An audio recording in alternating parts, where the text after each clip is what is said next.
हमारे कष्टों को नष्ट भगवान कब करते हैं? तो भगवान कह रहे हैं, जब ये जीव मेरे सन्मुख आता है तब मैं इसके सब प्रकार के तापों को नष्ट कर देता हूँ। दैहिक, दैविक, भौतिक, तीनों प्रकार के ताप, चाहे संसार के हों, चाहे शरीर के हों, चाहे प्राकृतिक आपदाएं हों, लेकिन जब ये जीव मेरे सामने आएगा तो उसके सब प्रकार के तापों से मैं उसको बचा लूंगा, मैं उसकी रक्षा कर लूंगा। क्यों? क्योंकि भगवान आप ही लोग तो कहते हो कि त्वमेव माता च पिता त्वमेव त्वमेव बंधु च सखा त्वमेव।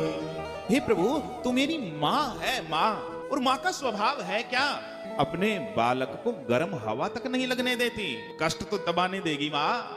तो सन्मुख हो ही जीव मोही, जब ये जीव मेरे सामने आएगा तब मैं इसके सारे ताप, पाप, संताप नष्ट कर दूंगा। अब आप कहोगे हम तो रोज भगवान के सामने जाते हैं, यही होता है।